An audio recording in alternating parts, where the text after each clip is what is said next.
Yo, what's up? It's your boy Domuto. We're back with another video. Today we're watching Carthu's Dojo. What if future Gohan survived? Full story. Alright, I watched part one already, guys. And then somebody commented I should just check out the whole thing. I was just gonna do part by part, but I was like, fuck it, I'll just watch the whole thing. So I watched part one, so it might be link.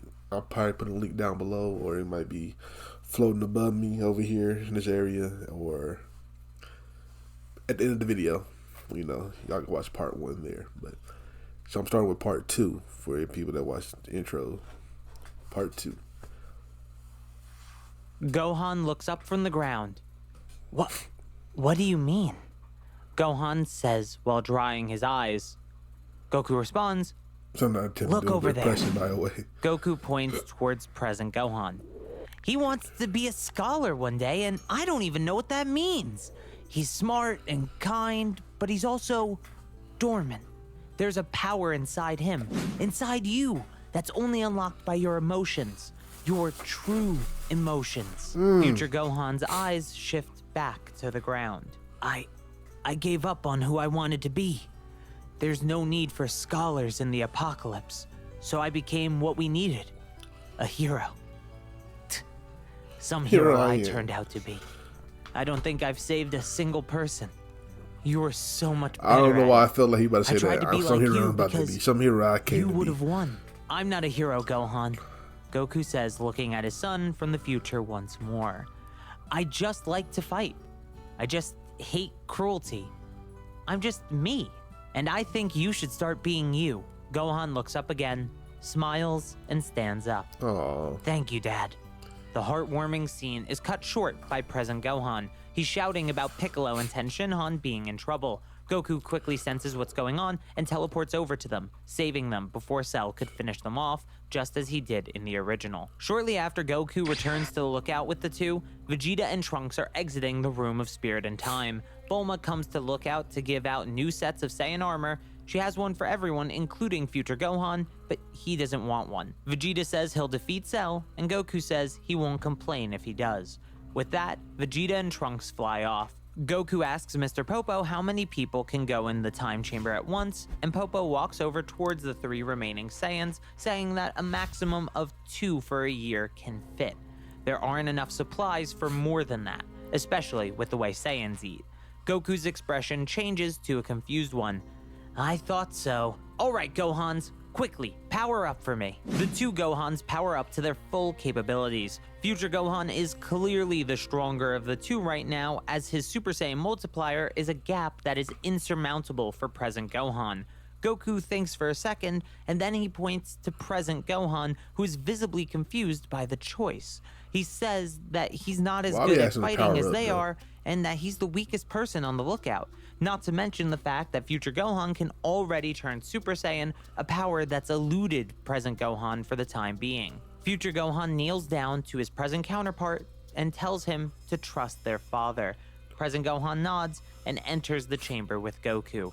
From this point, the events actually stay fairly similar. Vegeta gets overconfident and is easily beaten by Perfect Cell, who he allowed to transform.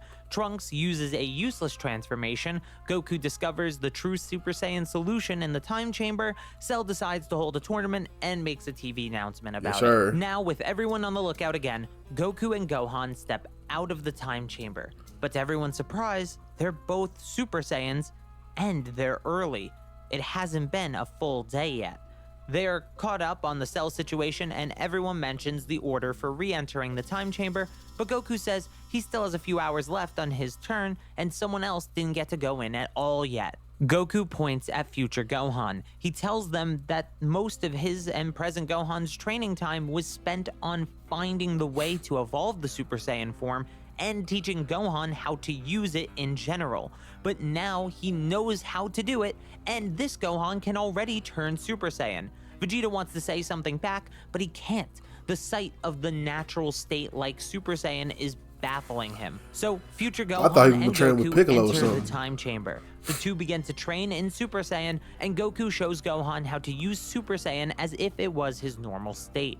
but there's more Goku wants to show him. Goku tells Gohan that when he was training with present Gohan, he saw a glimpse of something, a power raging inside Gohan.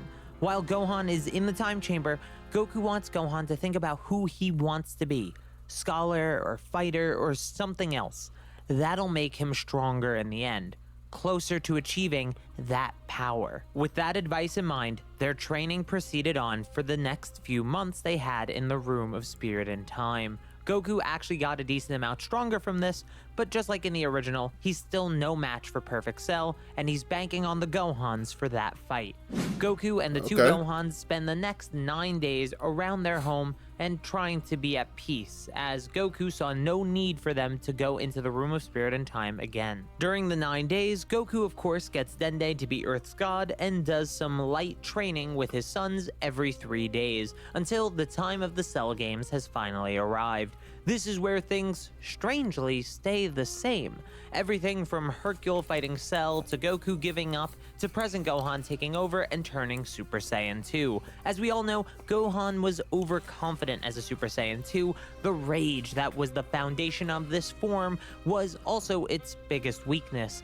Arrogance and a sadistic nature were the side effects of such power. This was ultimately Gohan's grave mistake, as Cell in his imperfect state was ready to destroy himself not to lose the fight. True. Goku knows what he has to do. He tells everyone goodbye and teleports to Cell.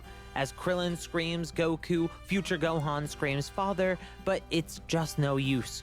Goku sacrifices himself for the sake of everyone else. That's a fucking Future curse. Gohan quickly falls to the floor. Trunks tries to console him. This is the second time Gohan has watched his father die, helpless to stop it. The two Gohans are moving in sync, punching the ground, screaming for their father, crying in agony. Every action is almost identical between the two of them, but their grief is not over yet.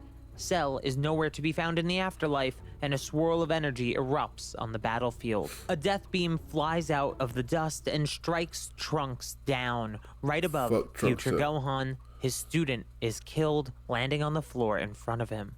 He couldn't help his father, he couldn't protect his student, he couldn't save his world, and that's all it takes for him to snap. Okay, that makes sense. Future Gohan's emotions swirl into a blind rage. His hair begins to stand up and his power spikes. He is a Super Saiyan 2. Future Gohan nods at his present counterpart, who quickly turns back into a Super Saiyan 2 as well. Before Cell can even respond to the sudden occurrence, the two Gohans begin to strike him down. Super Perfect Cell didn't get the chance to injure present Gohan because future Gohan's transformation has distracted Vegeta from his own grief, and at this point, he's come back to his senses, realizing he'd only be a burden if he got involved now.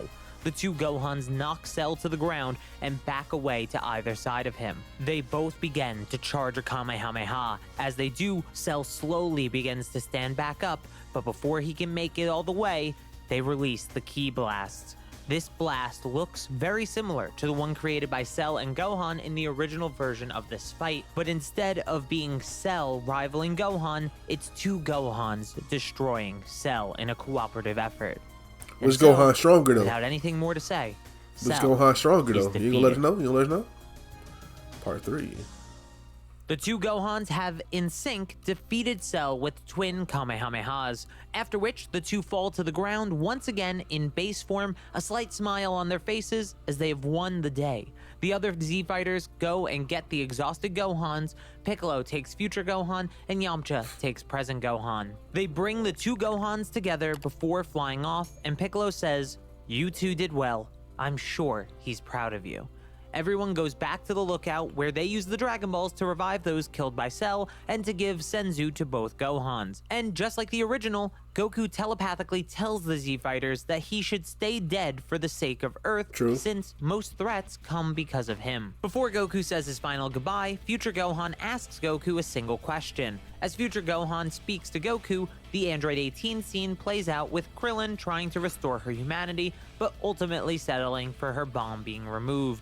Future Gohan doesn't like that they're helping her, but it seems as though she isn't hurting anyone, and most of the people on the lookout could defeat her with ease anyway. She's no longer a threat, and should she be good like Krillin says, she will be a great asset to the protection of Earth going forward. After the Dragon Balls are used and everything on Earth is how it once was, it's time for future Trunks and future Gohan to return to their own timeline. But before the pair leave, future Gohan talks with his present counterpart in private. Future Gohan tells present Gohan that he knows the pain of losing their father, but the fact that they saved the world will allow Gohan to be himself, and he shouldn't miss Goku so much that he tries to be him. With all that said, he has one final person to talk to, Bulma, and after he's done talking to her, he returns to the time machine alongside Trunks, and they return to the future timeline. Once in the future, the pair immediately hunt down the androids, and once they find them, they destroy them without hesitation.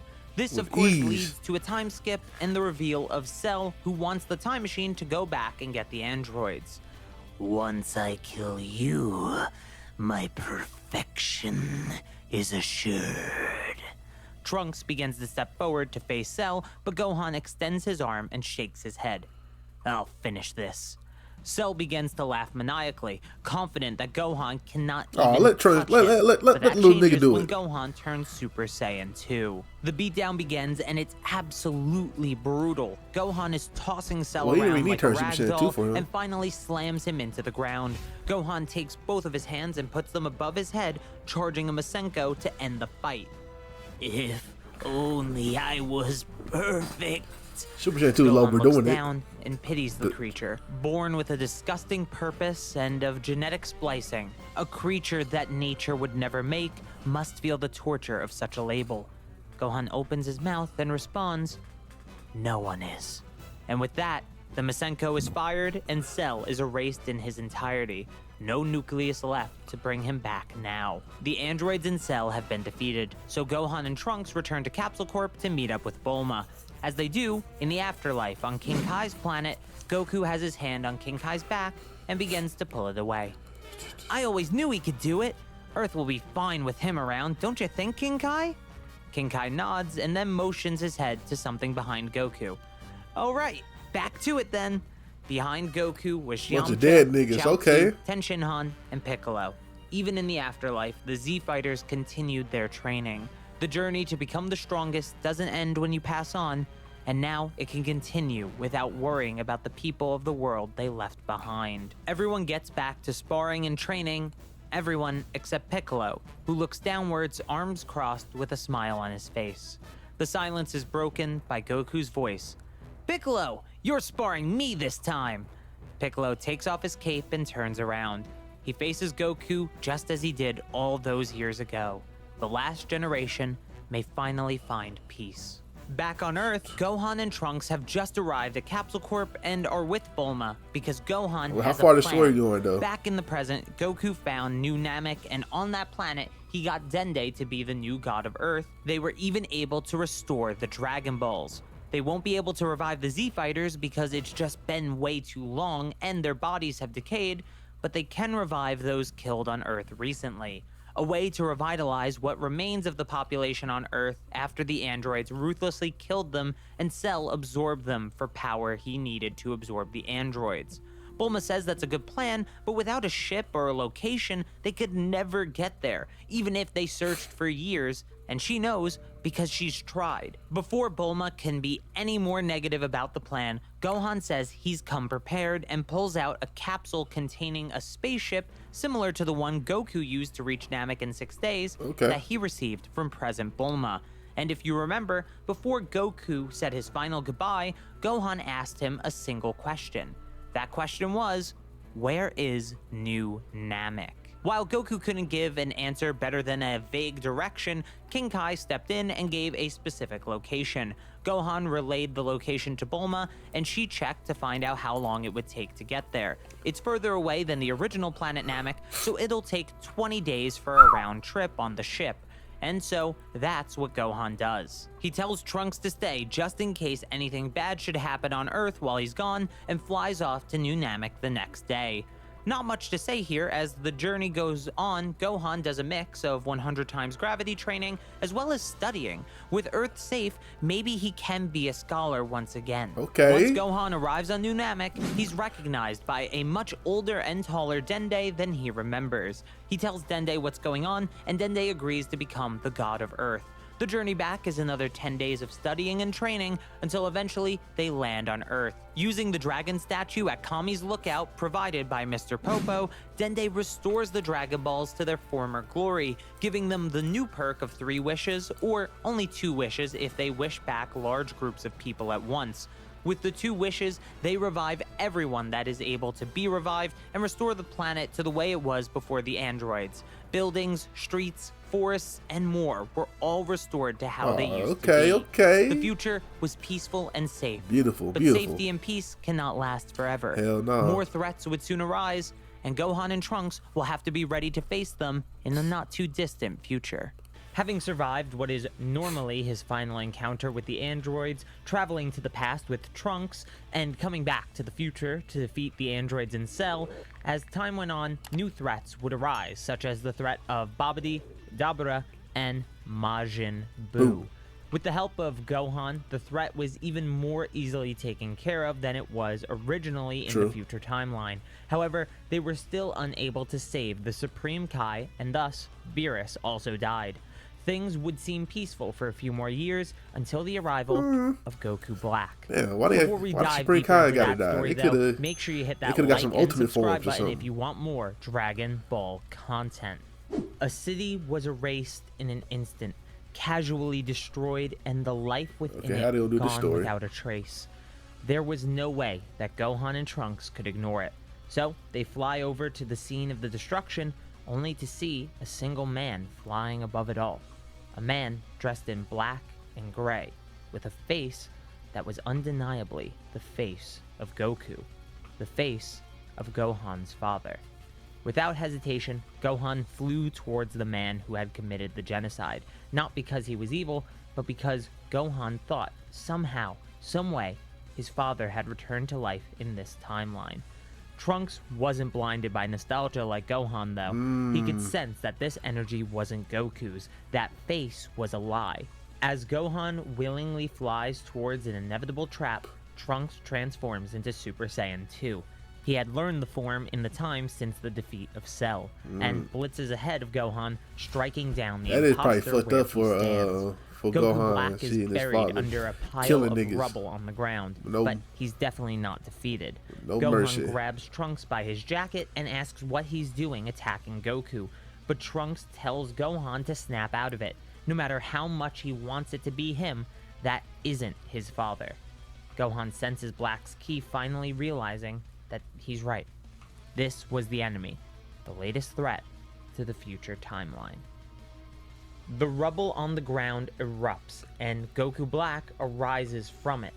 Arise, I say you, arise. And his mannerisms godlike. Oh shit. As he rises from the ground, he begins to speak. Gohan and Trunks, if it isn't the key sinners of this world, defying the laws of time, laws the very gods who allowed your existence set in place, you are the prime example of why all mortals must perish. Ants, ungrateful of the crumb of life the gods have spared, should be crushed under the heel of the superior being. I would have killed you painlessly, Gohan, had Trunks not interrupted. Now, you're both my fodder. Rejoice, as your meaningless existence furthers my own. Mortals? Sins? They had no time to answer these questions. The threat was right in front of them, and they needed to strike now. Gohan transforms into his Super Saiyan 2 form as well, and the two begin their simultaneous strikes. Years of training and fighting alongside one another has elevated their coordination to another level. They move in unison and are able to throw off Goku Black's strikes by doing so. The power of mortals surviving in the dirt that is life. Nothing coming easy. The world constantly being under fire and in danger. No gods to help them, and even when the gods came, they ended up relying on Gohan and Trunks. No one could just come to their world and expect to be at their level without having that level of conflict under their belt. Goku Black knew this too. No stolen body would be enough to compete with them on its own, but as Black already said, they would become his fodder. Their power would be used to further his own. Black creates distance between himself and the two Saiyans. Don't get scared and puts now. his fingers to his forehead. We'll meet again, Saiyans. In an instant, Goku Black was gone. He suppressed his ki so Gohan and Trunks couldn't track him down. They had to tell Bulma what was going on, and they needed to make a plan to handle this threat to their timeline. When they arrive at Capsule Corp, Bulma starts by giving them the Dragon Radar and then tells them to collect the Dragon Balls. If Goku Black destroys more cities, they'd risk the Dragon Balls being destroyed, and they need them to repair the damage, so they have to go collect them now. That is true. So, Gohan and Trunks begin their quest for the Dragon Balls, and in a couple of days, they've collected all 7. When they bring the Dragon Balls to Capsule Corp, Bulma says she'll put them in a secure and hidden location. But Gohan can't help thinking they're forgetting something.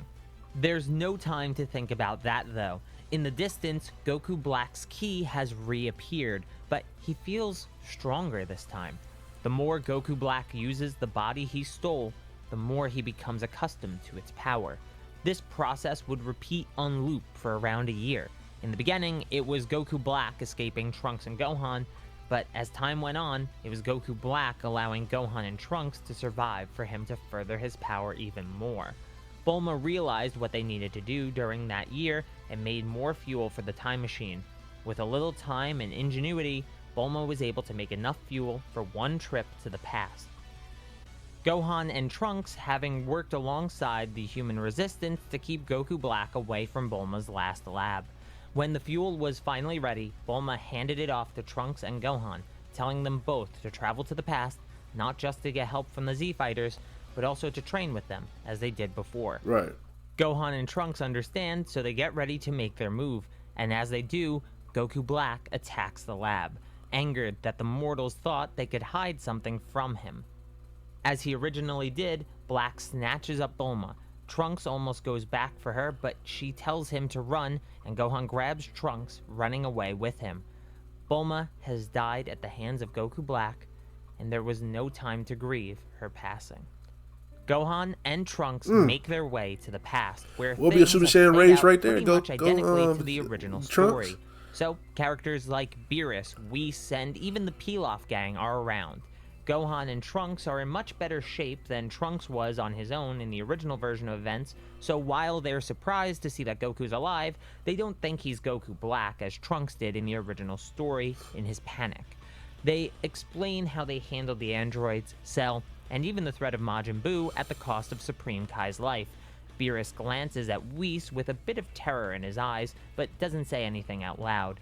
This, of course, leads us to the spar with Goku, but it's Gohan versus Goku instead of Trunks in this version. While Goku is still pushed to use Super Saiyan 3 against him, it's clear that Gohan and Trunks are nowhere near Goku or Vegeta's full power. As happened originally, Goku Black manages to go back in time, and Goku fights him until he's sent back to the future. But not before Goku Black destroys the time machine. Stuck in the past, Gohan looks to receive training from Goku and Vegeta, but before that, Gohan wants to know where present Gohan is. Piccolo tells him, but says that this Gohan isn't the one who defeated Cell any longer. Martial arts is secondary to his work as a scholar and his family life. Still, future Gohan and Trunks go to visit him. The Half Saiyans from the future wait outside the building where Gohan is giving a seminar. When the present Gohan man, out, this is they terrible. Look at can't this believe Gohan, it's him. man. God Trunks damn, thinks I'm to so himself glad they that fixed he this can't feel nigga. the overwhelming I'm so power glad they coming off fixed him this anymore, dude, bro. But future Gohan can tell. There's something just under the surface. They've had it bad in the future. Probably, no, definitely worse than the present. But the man standing in front of them had his own hardships he overcame. The life he has now wasn't something he was given. Pain, death, suffering, he earned this life.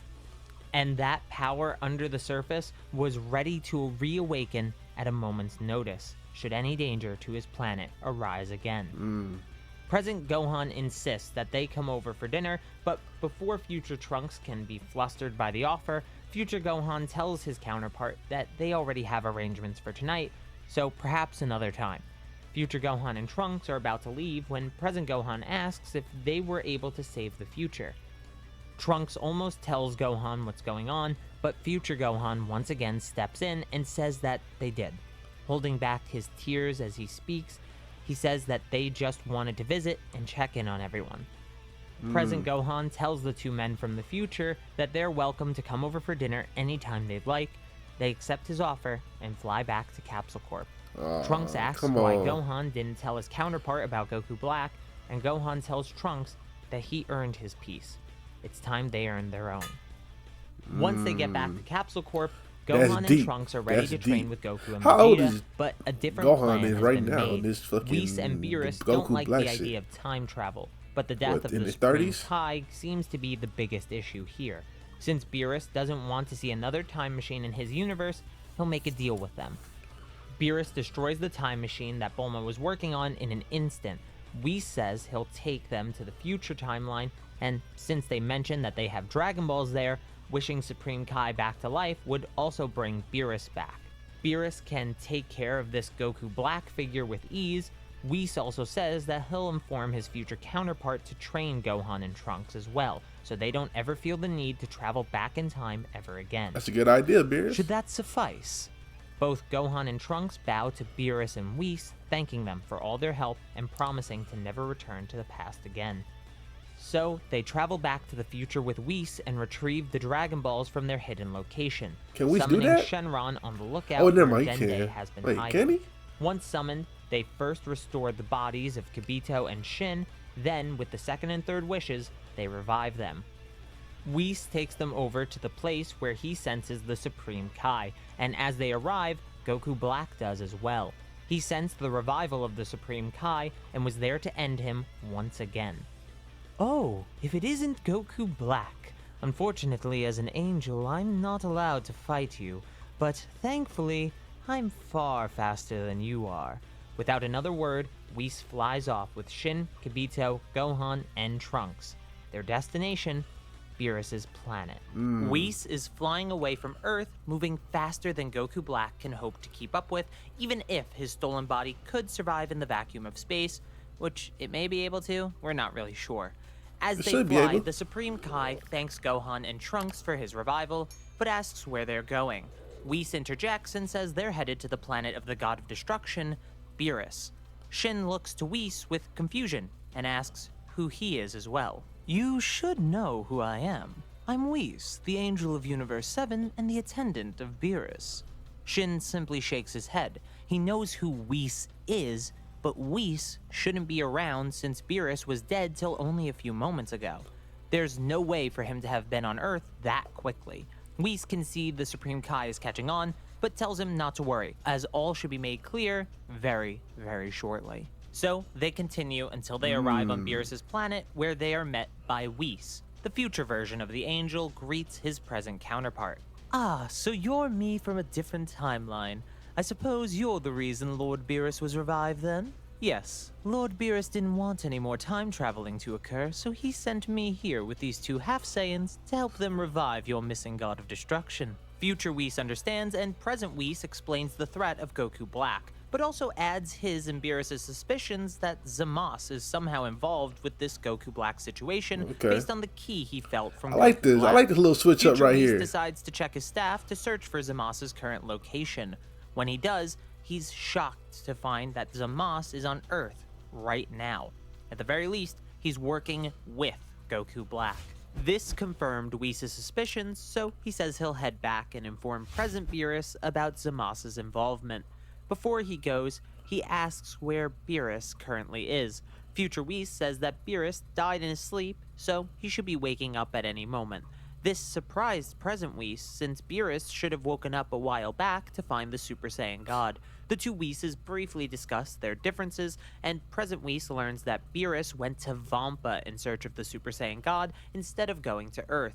Present Whis then explains what the Super Saiyan God actually is, and that his future counterpart can train these two half Saiyans to obtain that power, and power even beyond it. With that, Present Whis leaves, and back in the main timeline, he tells Beerus about Zamasu, so they watch the rogue Kai until he acts up, which leads to Beerus destroying him just as he did originally. Back in the future timeline, Whis goes to wake up Beerus and prepare for the trip to Earth to stop Goku Black and Zamasu. Before that, he tells Kibito and Supreme Kai to return to the realm of the Kaioshin for now. They agree and leave Beerus' world. As Whis goes to wake up Beerus, Gohan and Trunks can sense an incredible power from within the tree castle. There's no way Beerus could have woken up yet, and if he's anything like present Beerus, they shouldn't be able to sense him at all. What is this power they're feeling? Broly, yeah. Beerus wakes up from the early explosion of his alarm clock. He lets out a yawn and asks Whis why he woke him up so soon. Whis explains the situation of Goku Black and everything that has happened to the gods of the multiverse. So my death wasn't just a nightmare then. Fine, let's take care of this Goku Black quickly so I can go back to sleep. Beerus and Whis make their way out of the palace and find Gohan, Trunks, and the resident of this planet, Broly. You see, Broly was taken from Vampa before Beerus destroyed it because he's interested in Broly's power. Check out my What If Beerus Went to Vampa Instead of Earth video for more information. So I watched that one. On let me know. That takes place in the main timeline, but the details are pretty much the same. And while you're at it, shoot me a follow over on Twitch and Twitter. I'd greatly appreciate it. Beerus is nervous that Broly might start a fight or something on his planet, but Whis tells Beerus that Broly has been training to control his emotions, and he's fairly timid as it is. Beerus lets out a sigh of relief. Having to fix his planet if Broly was to lose control would be a nuisance after all. So, you're the two half Saiyans, I presume. Gohan and Trunks both nod. What I do today isn't for you or your pathetic planet.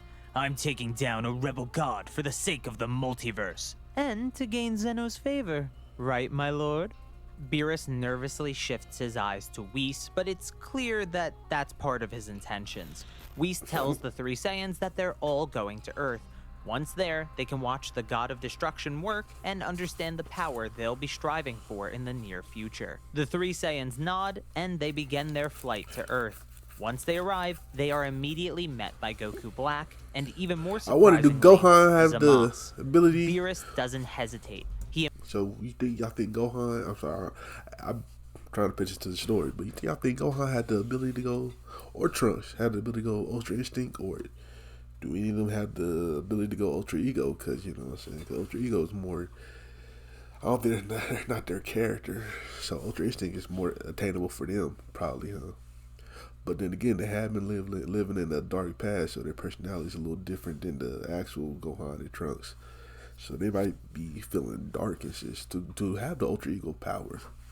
They probably can't do Ultra Instinct. He immediately flies towards Zamasu and uses Hakai on him, then turns his attention to Goku Black. No matter what the god in the stolen body does, he just can't keep up with Beerus. And when it finally looks like Goku Black will be finished with the Hakai, Zamasu jumps in front of it. As is directly stated by Beerus in the Dragon Ball Super manga, and is implied heavily by Whis in the Dragon Ball Super anime, Beerus can't kill immortal beings, and this should even include with the Hakai. So Zamasu would simply need to regenerate after being destroyed, and when Beerus realizes this, he knows he'll have to handle the immortal one first.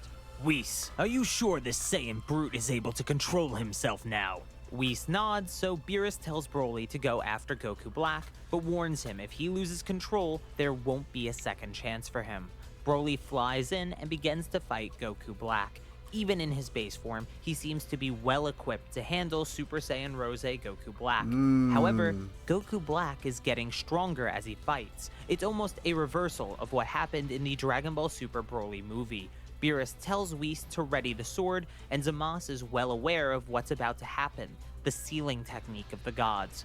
Beerus was about to trap Zamasu in a sword just like he did to Elder Kai. This wouldn't be good. Zamasu I like how they looks to Goku retconned Black, that one. who, despite getting noticeably stronger in his fight with Broly, wasn't going to retain the winning side because Broly had just transformed into his Ikari form, one of the transformations Whis taught him how to control. Goku Black looks back over to Zamasu, and the two nod at each other. Before Beerus can ready his sealing blade, Zamasu puts his Potara on the opposite ear, pulling Goku Black away from Broly and combining the two into Merge Zamasu. Zamasu begins to gloat about the power of his merged body. Having obtained tremendous power from Goku Black fighting Broly, he is far and away stronger than he was in the original version of this story. Luckily, the sword is finally ready. Beerus begins to charge in, but Zamasu has a wicked smile on his face and teleports away before Beerus can catch him. Beerus realizes what just happened. Zamasu is able to use the Yardrat technique of instantaneous movement. The only place he'd teleport to is the only place that can stop Beerus, the realm of the Kaioshin. With no way for them to teleport as well, all they can do is hope that the Supreme Kai can escape from the merged god. Luckily, he does. Kibito sacrifices his life to allow Shin the chance to teleport to Earth. Of course, Zamasu just follows him back. Having to protect the Kai puts Beerus on the defensive. Even worse, Zamasu has obtained a new ability. A rift in the sky opens, and an army of merged Zamasus pour into this world.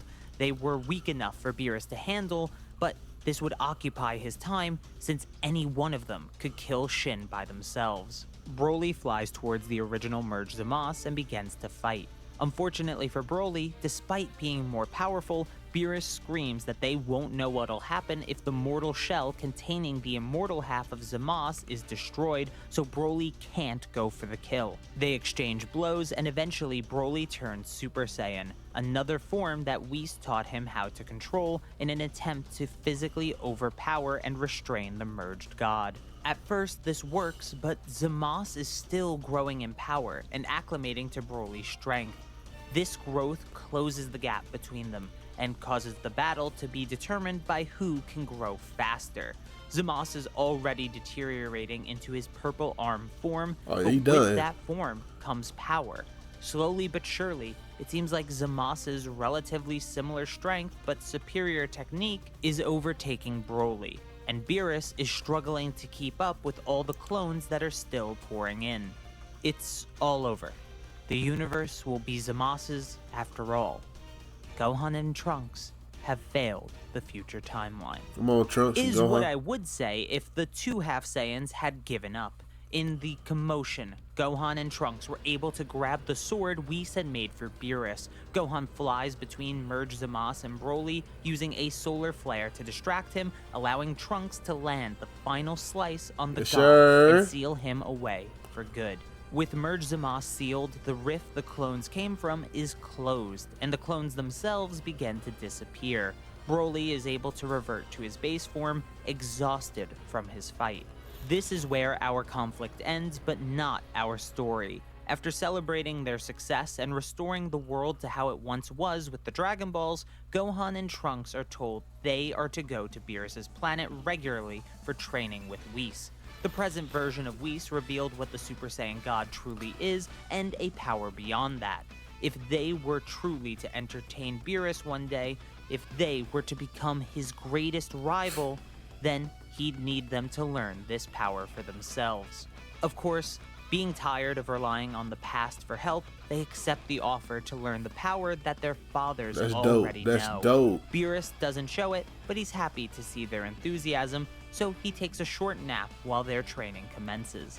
After a few years, Gohan and Trunks are truly able to tap into their own potential and have a mastery over Super Saiyan Blue. They've been training alongside Broly and are even able to keep up with his newly controlled Super Saiyan full-powered form. An explosion awakens Beerus, who steps out to face his challenge. The three Saiyans transform, and Beerus begins to power up. I'm beginning to think this might actually be entertaining. So, a battle between the Saiyans and Beerus takes place. No stakes, and they Gohan look weird though. Just a fun battle to see who's the strongest and who's worthy of being called Beerus' greatest rival. Not all questions need to be answered, though. Tell me who you think performed the best in this fight in the comments down below.